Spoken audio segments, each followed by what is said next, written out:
Welcome to I dream. బంగారం ధరలు భగభగ, బంగారం ధరలు పెరుగుతాయి. బంగారం ధర 1,00,000 దాటుతుంది. 2025లో 1,00,000 కొడుతుంది బంగారం ధర తులంకి అనేది కూడా చాలా రోజుల నుంచి మాట్లాడుతున్నాం. బట్ ఈ రోజు అయితే ఆల్ టైమ్ హైకి టచ్ చేసింది బంగారం ధర. 24 క్యారెట్ల బంగారం ధర ఈ రోజు యాజ్ ఆఫ్ నౌ 82,900కు చేరుకుంది. గత ఏడాదితో పోలిస్తే ఇది 20,000కు పైచిలికే పెరిగింది అనేది కూడా మనకు స్పష్టంగా డేటా చూస్తే అర్థమవుతోంది. మాట్లాడదాం. మనతో పాటు ఉన్నారు అనలిస్ట్ కోటేశ్వరరావు గారు. సార్ నమస్తే.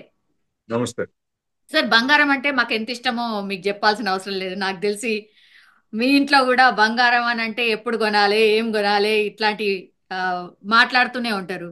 అంటే తగ్గంగానే కొందామనో పెరగంగానే ఆగుదామనో ఇట్లాంటి మన జనరల్లీ కూడా మాట్లాడుకుంటూ ఉంటాం. సార్ సార్ మీ విశ్లేషణ ప్రకారం బంగారం ధర ఇంత ఆల్ టైమ్ హైకి టచ్ చేయడానికి రీజన్ ఏంటి సార్? ఒక రీజను మన రూపాయి విలువ పడిపోవడం అనేటువంటిది ఒక ప్రధానమైనటువంటి కారణంగా కనిపిస్తూ ఉంది. ఉమ్, అంటే 10 సంవత్సరాల క్రితం ఒక డాలర్కి మనం 60 రూపాయల నుంచి 62 రూపాయల వరకు చెల్లించాం మార్కపు విలువ. ఇప్పుడు అది 86 రూపాయలు దాటిపోయింది. అంటే 10 ఏళ్లలోనే 24 రూపాయలు పడిపోయింది.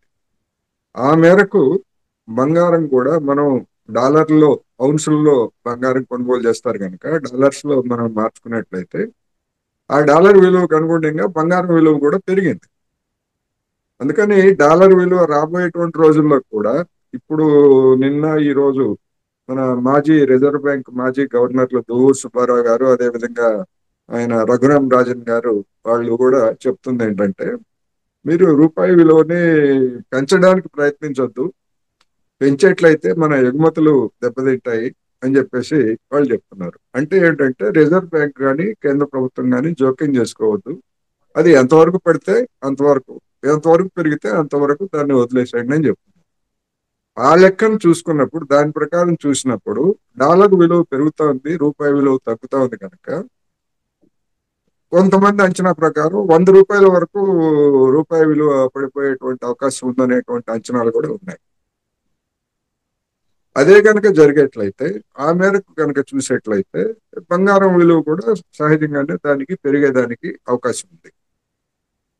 ధర ఇప్పుడున్నటువంటి ధర ఇంకా పెరుగుతుంది. అయితే 100 రూపాయలు పెరుగుతుందా లేకపోతే 95 రూపాయలకు పెరుగుతుందా, ఇవన్నీ కూడా స్పెక్యులేషన్ కి సంబంధించి మన ఆర్థిక పరిస్థితి, అదేవిధంగా ప్రపంచ ఆర్థిక పరిస్థితి, డాలర్ విలువ, ఇట్లా వేరియస్ ఫ్యాక్టర్స్ మీద ఆధారపడి ఉంటాయి కనుక ఎవరైనా బంగారం కొనాలనుకునేటువంటి వాళ్ళు, అంటే భారతదేశంలో ఉన్నటువంటి సామాజిక ఆర్థిక పరిస్థితుల్లో బంగారం అనేటువంటిది ఒక ఎష్యూర్డ్, ఎవరికైనా వడ్డీకి ఇస్తే తిరిగి రాకపోవచ్చు, లేదా ఏదైనా బిజినెస్ చేస్తే దెబ్బతినొచ్చు. అదే మనం బంగారం కొనుక్కుంటే మన దగ్గర ఖచ్చితంగా ఉంటుంది, పెట్టుబడిగా ఉంటుంది, పెరుగుతుంది అనేటువంటిది ఒక నమ్మకం, వాస్తవం కూడా అది. అందుకని బంగారానికి భారతదేశంలో కావచ్చు లేదా చైనా కావచ్చు, ముఖ్యంగా వెనుకబడినటువంటి సమాజాలు లేదా ఆసియన్ సమాజాల్లో బంగారానికి ఉండేటువంటి క్రేజు లేకపోతే భద్రత ఏదన్నా అవ్వచ్చు, ఇది పెరిగిపోతా ఉంది. ఆ రీత్యా చూసినప్పుడు మన దేశంలో కానీ లేదా మన తెలుగు రాష్ట్రాల్లో కానీ బంగారం కొనాలనుకునేటువంటి వాళ్ళు డెఫినెట్ గా ఆచితూచి కొనుగోలు చేయాల్సి ఉంటుంది. ఒకటి మాత్రం అయితే చెప్పగలను, బంగారం ధర ఇప్పుడు కొనుగోలు చేసినటువంటి ధరలో ఒక వారం లేదా ఒక నెలలో ఒక 1000 పడిపోవచ్చు, 2000 పడిపోవచ్చు, మళ్ళా పెరగవచ్చు. ఎందుకంటే ఈ గడిచినటువంటి నెల 2 నెలల్లోనే ఈ విధమైనటువంటి ఫ్లక్చుయేషన్స్ మనం చూసాం. అవును. అందువల్ల అంతకు మించి స్టాక్ మార్కెట్ లాగా కుప్పగూలిపోయేటువంటి పరిస్థితి అయితే బంగారానికి ఉండదు, అది మాత్రం పక్కాగా చెప్పొచ్చు.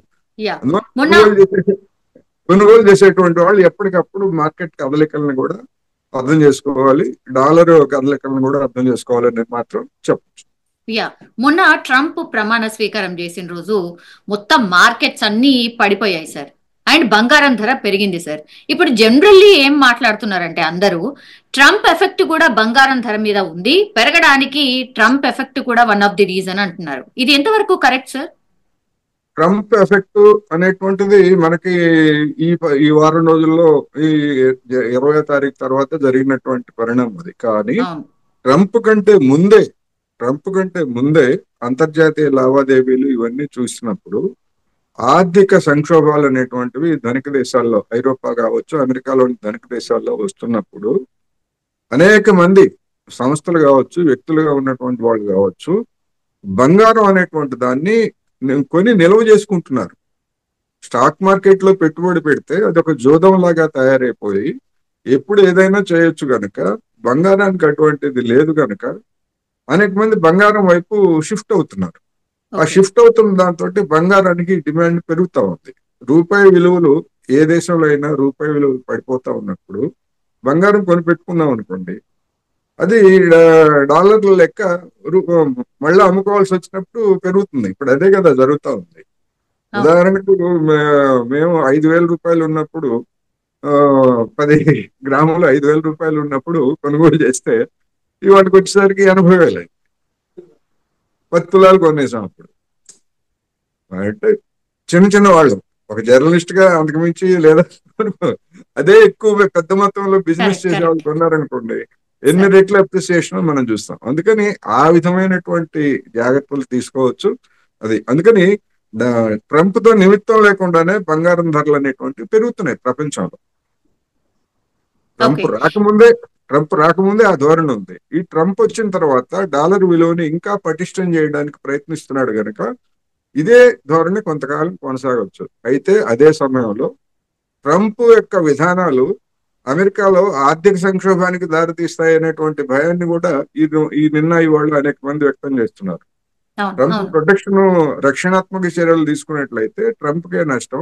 అది మళ్ళా అమెరికాలో మరొక సంక్షోభానికి దారితీస్తుంది అనేటువంటిది ఉంది. మరి ఆ సంక్షోభానికి దారితీసినప్పుడు మరి అన్ని పతనం అవుతాయి కదా. అన్ని పతనం అవును. అయినప్పుడు బంగారం పతనంలో కూడా పతనం కొంచెం వస్తుంది.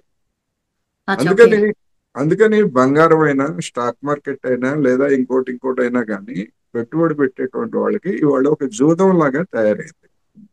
ఓకే. జాగ్రత్తలు తీసుకోవాలి అని పదే పదే మనం చెప్పొచ్చు. యా. లక్ష దాటుతుంది అని చాలా రోజుల నుంచి విశ్లేషణలు వినిపిస్తూ ఉన్నాయి సార్.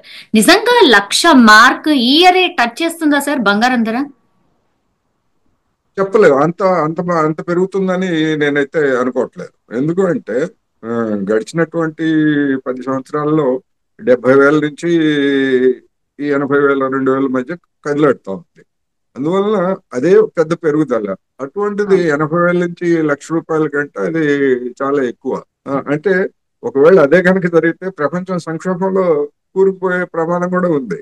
అటువంటి పరిస్థితి వస్తే అటువంటి పరిస్థితి వస్తే బంగారం విలువ కూడా గ్యారంటీ ఏముంది? ప్రపంచ సంక్షోభం వచ్చినప్పుడు ఉమ్. బంగారాన్ని కూడా ఎవరైనా తెగనమ్ముకోవాలనుకున్నారు అనుకోండి. అందుకని అంత పెరుగుతుందని నేనైతే అనుకోవట్లేదు, కానీ స్థిరంగా ఉంటుంది అని మాత్రం చెప్పగలను. ఇప్పుడున్నటువంటిది ఇంతకంటే తగ్గేటువంటి అవకాశాలు ఉండవు. మైనర్ 5% అటు ఇటు తప్ప పెరిగే ధోరణి ఉంది కానీ ఇప్పటి వరకు ఉన్నటువంటి ట్రెండ్స్. ఎందుకంటే మనం ఏ రోజుకి ఆ రోజు మార్కెటింగ్ మానిటర్ చేస్తున్నటువంటి వాళ్ళు చెప్పేది ఏంటంటే రేపు ఎట్లా ఉంటుందో తెలియదు, ఈ రోజు ఇప్పుడు ఎట్లా ఉందో మాత్రమే చెప్తారు. మనం కూడా అంతకే పరిమితం కావాలి. ఎందుకంటే వీక్షకుల్ని మనం మిస్లీడ్ చేయకూడదు అనేది నా. యా. ఇంకోటి ఏంటంటే సార్, ఇప్పుడు జనరల్లీ రియల్ ఎస్టేట్ పడిపోయిందని, కాబట్టి ఇన్వెస్ట్మెంట్ చేయాలి అని అంటే బంగారాన్నే చూస్తున్నారు కాబట్టి అందుకే ఇట్లా పెరుగుతున్నాయి అనేది కూడా ఇంకో విశ్లేషణ ఉంది సార్. కరెక్టేనా సార్ అది? కరెక్ట్. ఎందుకంటే రియల్ ఎస్టేట్ కి వచ్చేసరికి సైకిల్స్ ఉంటాయి.